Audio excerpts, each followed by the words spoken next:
Ghanaian filmmakers Nana Poku and Kwaku Awuah are working on producing a documentary film that explores Ghana's first president Kwame Nkrumah's use of soccer as a tool to advance his Pan-African ideals. The documentary, titled More Than a Goal, showcases how Nkrumah leveraged the sport to promote African unity, challenging colonial stereotypes and elevating Ghana's international profile. Thank you guys for joining me today. Talk about this project that you're working on. How did Kwame Nkrumah envision using football as a tool for Pan-African unity? Yeah. So, and quick, I don't even want to take a lead for this one, but there's different aspects to this, right? So there is the idea of coming forth and letting FIFA, the larger body organization, knowing that we as Africans have the ability to govern ourselves, and we as Africans have the ability to compete on a larger scale than we're being given credit for. So, so by showing the skills and the ability of the African, in this instance, the African man playing sports, Nkrumah was letting the world understand that we will not be pushed around to some degree. You know, we are who we say we're going to be, and we're going to stand by our rules and moral. And whenever we come to the table, you have to respect the African for what we have to offer. So yeah.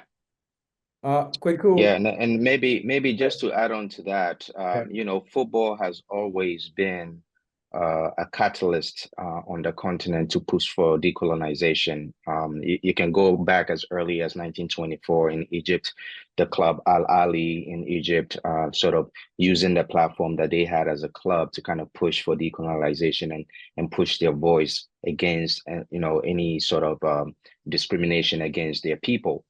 So when Nkrumah comes in power in 1957, he's sort of aware of the unifying power of football. He understands what football has been able to do for certain countries on the continent when it comes to, you know, the idea of self-governance, the idea of rejection of colonialism.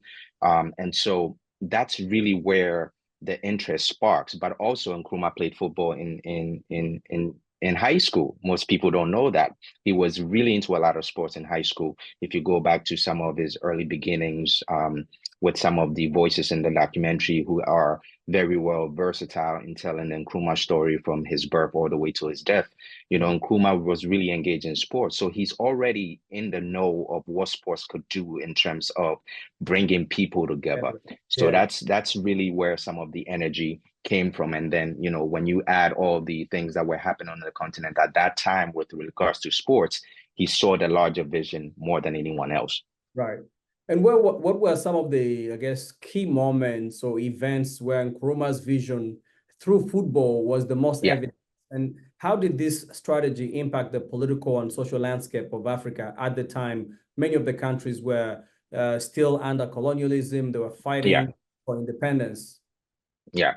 So I think, you know, it's a very interesting question, a very brilliant one too as well, because all of these things are happening at the same time. And I think that's really where a lot of his efforts through football is overlooked, because a lot of the political things are happening within the same timeline, right? So when Nkrumah gets in power in 1957, he makes this bold claim that Ghana's independence is meaningless unless it's tied or linked with the total liberation of the African continent. So right there and there, Nkrumah is sacrificing Ghana as a base for all liberation movements, right? So,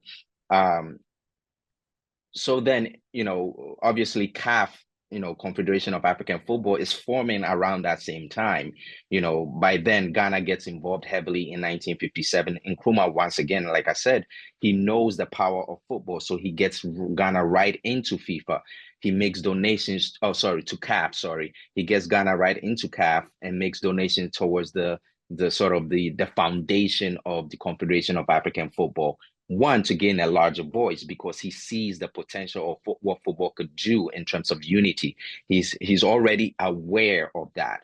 And so in 1958, Nkrumah also, Ghana becomes part of FIFA, right? And so once again, when Ghana's independence is in play, football becomes the nation's sport. I mean, Stanley Matthews, who is the leading scorer and the European, you know, player of the year in England, is invited to Ghana to play a lot of exhibition games. Right there and there, Nkrumah is setting the stage of what football could be for Ghana and for the continent.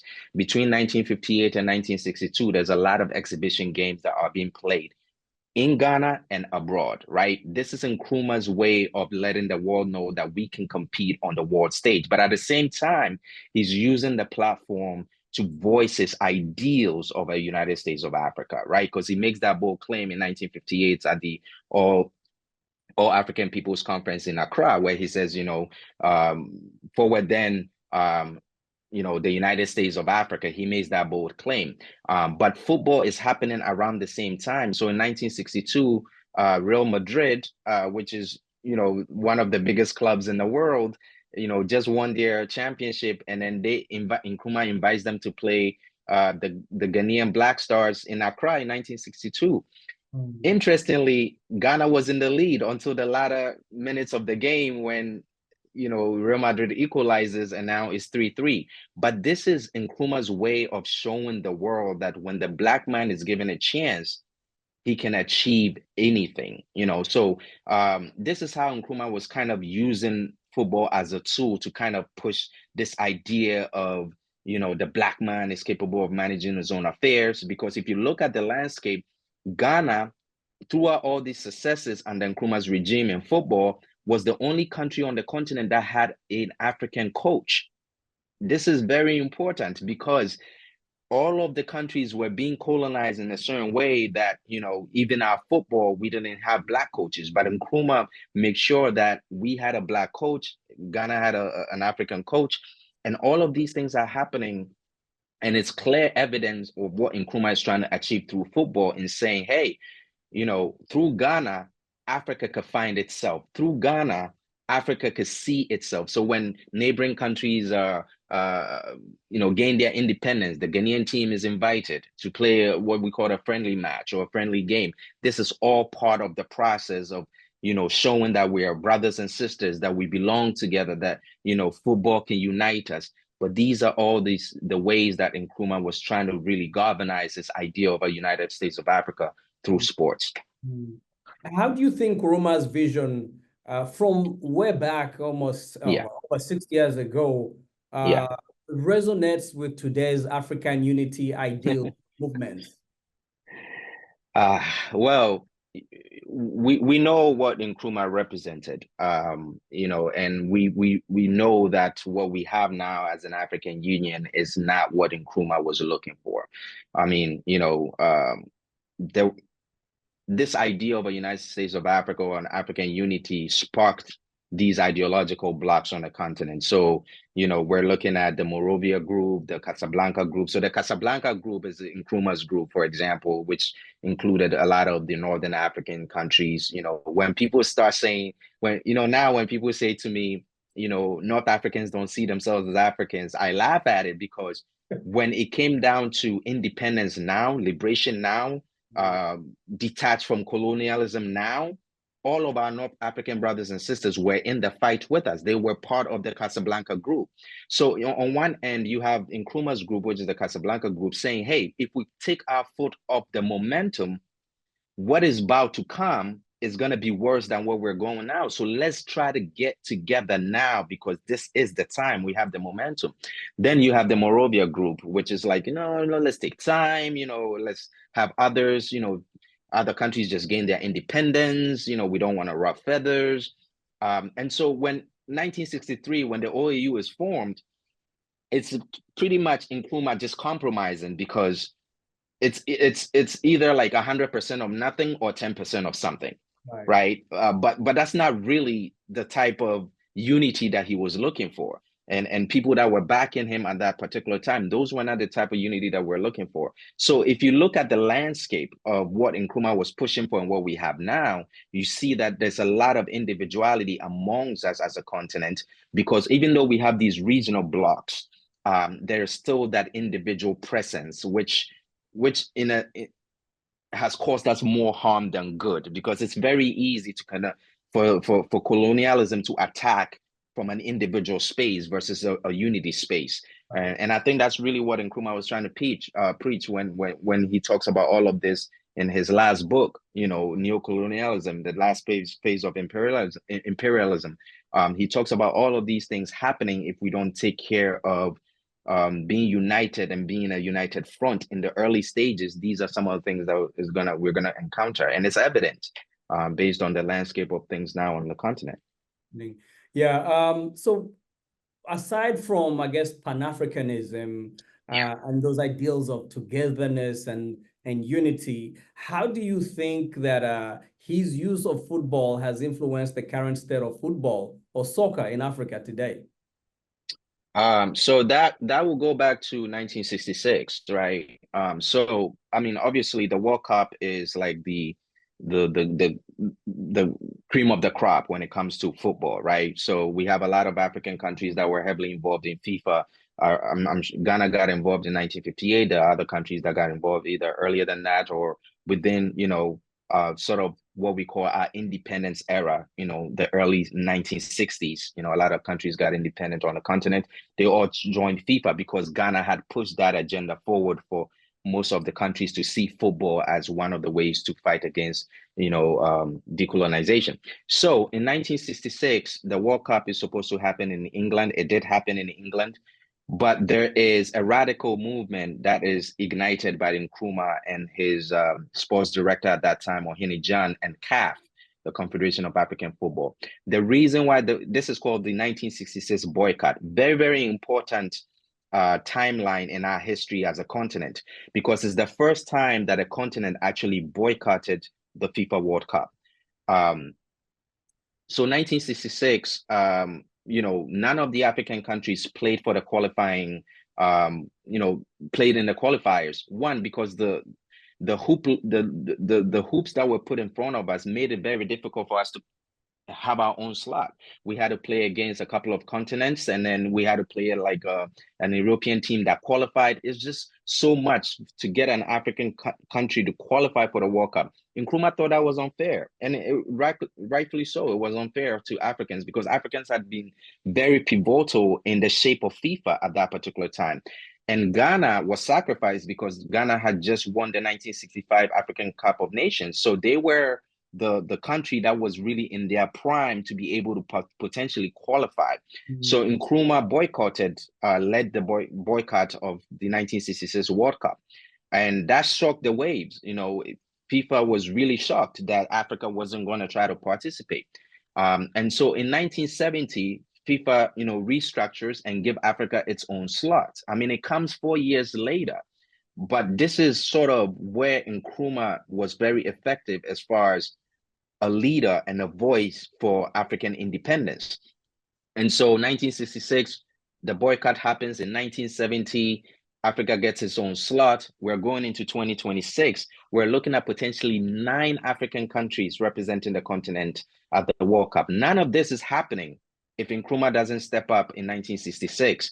And so these history and yeah, exactly. So these history and these things need to be really be in the forefront, because Nkrumah's voice has been minimized so long.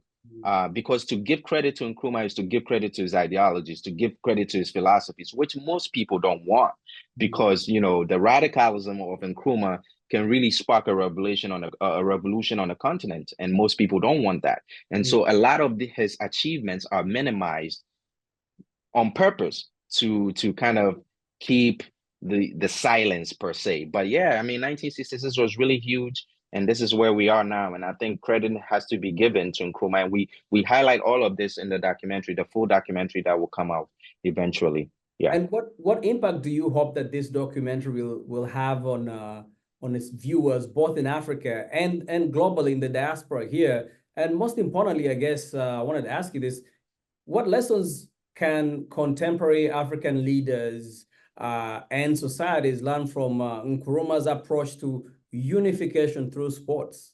I'm looking at, say, in Rwanda, that has embraced basketball, the Basketball Africa League taking place. Absolutely. Looking at the Gen Z protests in Kenya recently, and things of that nature, where you see this new generation are using sports as a vehicle in many ways to express themselves. Yeah, I'll let Nana handle that. So I think I know from our end is for the world to know and understand the importance of Nkrumah when it comes to football. As I said before, a lot of people always just look at him from a political standpoint.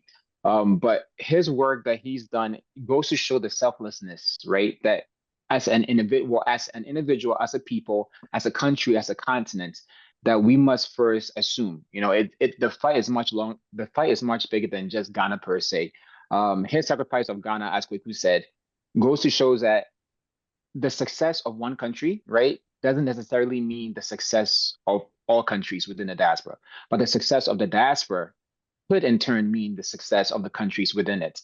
So that's one thing that we want to let this video. Well, that's one thing I want to put forth within this video for people to understand the selfishness that we must all assume as we look to fight this fight that Nkrumah once started.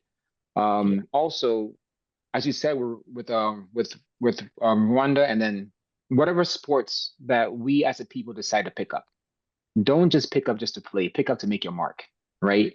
Bring your demands, but then make an impact in the sport that you play. So when somebody comes up to you and says X, Y, and Z, we will be honored for you to be, part of our tournament. You can make your demands, make your demands and state your claims, and know that yes, you too are fighting the fight, whether it may be through sports or whether the two of the vehicle may be.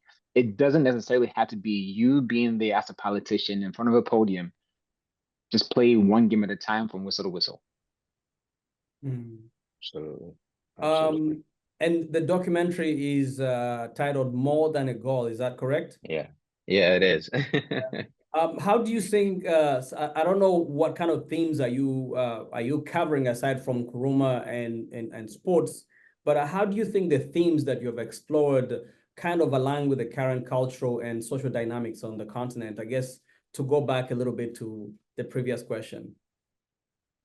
Yeah, so I mean, I think one of the things, many things that we're looking at, but the most important thing is, the quest for African unity, right? This idea of a United States of Africa has been talked about for years, right?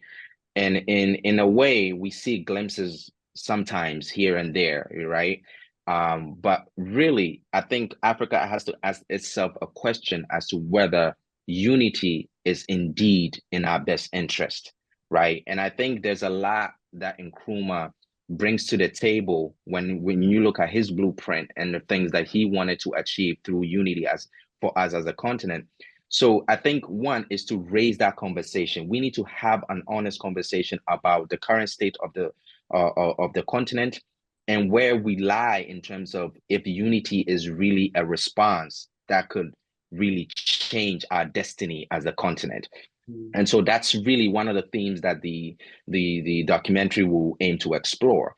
The secondary theme obviously is football, because Nkrumah used many avenues, right, to kind of push this agenda forward. I think one of the tools or the avenues that's not heavily explored is his use of football. And that's where we come in, is to kind of share light on that, because we understand the importance of the sport. We know that that's the most popular sport on the continent. But at one time, we had a leader that kind of really believed in this sport as the sport that could really bring some sort of unity amongst us. And so on the secondary note, we look into that.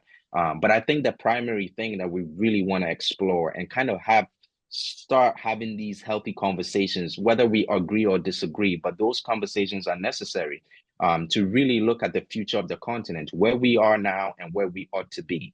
And we have to really look in the mirror and ask, is a united Africa the best way forward for us to kind of have a future of the continent that we all will want to see coming up in the next couple of years or 100 years or whatever? Yeah. Africa, and then so go ahead, sir. If I can, just to add on to that, one of the underlying parents to add to what Kwaku has made mention is the importance of knowing how much politics touches on the average day person.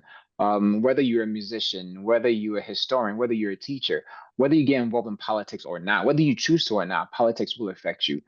So the voices that you will see or that you've seen inside the documentary and the sizzle so far, these are people from different walks of life, and then it goes to show the impact that Nkrumah had, that the continent has, that politics has on the average day person. So we just want to bring that to the forefront.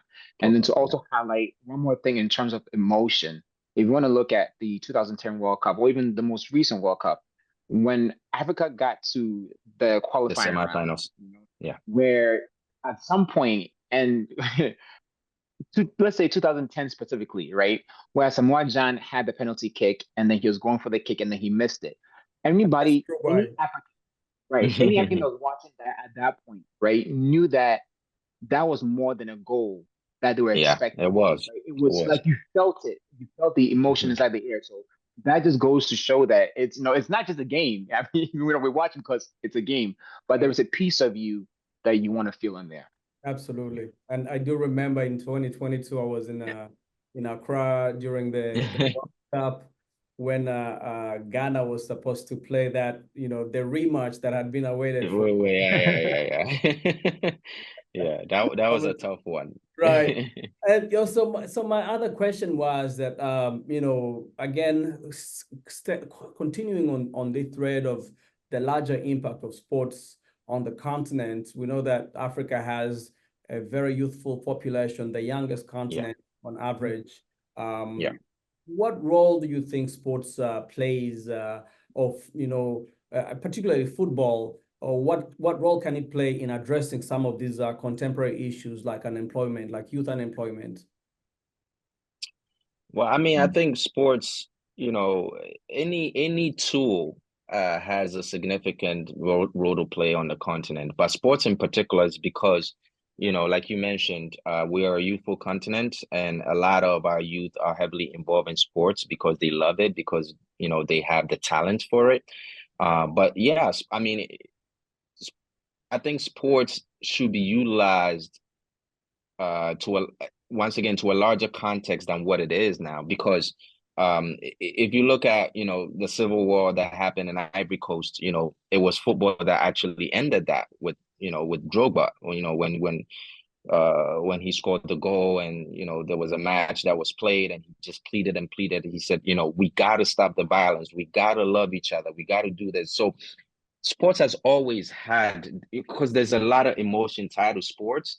And I think because of that, it plays a significant role in our development, right? And so I think part of the larger picture is to kind of encourage our sportsmen and women to really look at their talent as just not on the pitch, but off the pitch as well, because they do have a lot of influence. And I think Nkrumah did that it helped us to show that when he was in power, what football could do in terms of changing the narrative, right? So it was no more about, oh, those Africans who didn't have boots and were playing barefooted. When we were playing Real Madrid and drawing 3-3, it was the respectable Black stars. It was, oh, Africa is really good, we need to give Africa a look. And so I think, just the mindset needs to change. When you are in a sport uniform, you're not just on the pitch, but your actions can speak louder off the pitch as well. And I think we just want to use the platform that we have to encourage that. When the documentary drops, people get to see why sportsmen and women should be heavily involved in politics as well, because it's really correlated. Yeah. So to add to what Kwaku has said, sports has always had a political side. For those that have the power, don't want to admit it. I mean, they know it, but I guess that they want to give the impression that sports should just be sports and let politics be politics.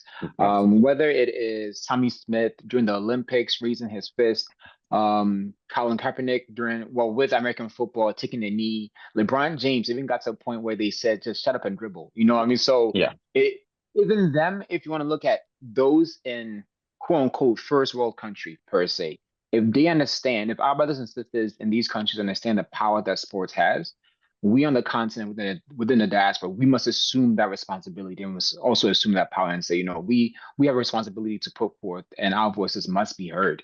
And we do it through sports, so be it. And what kind of research did you conduct? Can you share some of the interesting or surprising facts that you uncovered about Nkrumah's soccer or football initiatives at the time? Research, huh? That's been like a decade long of research. I think, most importantly for us is, every World Cup collection that we've launched has told a piece of this story. So when Nana mentions the four unity phase blueprint that we put out, educate, unite, build, and progress, each stage or each collection has kind of talked about this story a little bit, right? And so now that we've kind of phased out, this blueprint, is the time to kind of tell the entire story. But yeah, I mean, research has been, a lot of great people that we respect who have great opinions, historians, PLO Lumumba, in Kenya, Anoche Frimpong in Ghana, Peter Aleji in the US, who is also South African, has really written extensively about African football and decolonization. But some of the interesting facts, you start picking up some of these interesting facts about Nkrumah when you start talking to people who have really studied Nkrumah, who have really lived during Nkrumah's era. We have two voices in the trailer right now who actually played for the Black Stars of Ghana and also played in Nkrumah's club. It's called the Real Republicans. And when you're getting such information, firsthand information, who the man was, what he believed in, how he looked, how he felt, his aura, everything, is just humbling. I personally didn't know Nkrumah was even into sports. I just thought, I didn't know he played sports until we started kind of exactly. Yeah.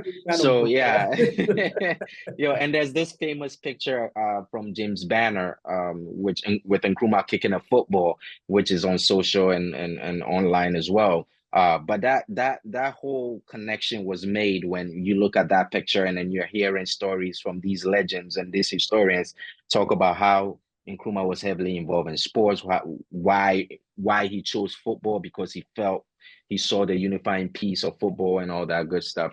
And so, yeah, for us, it's been a decade of just being humble servants to the story that we want to tell. So it's a lot of digesting information, reading a lot of articles, a lot of books, Nkrumah's books. We even have them in PDFs. So, do you have any footage from the archival material from the time?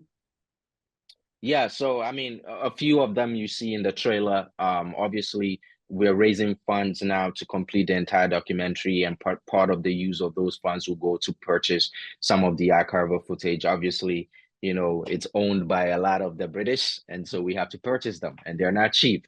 So, but yes, so yeah, I mean, the whole idea is to connect the past to the present, right? And so finally, you need that yeah. You're in the process of fundraising.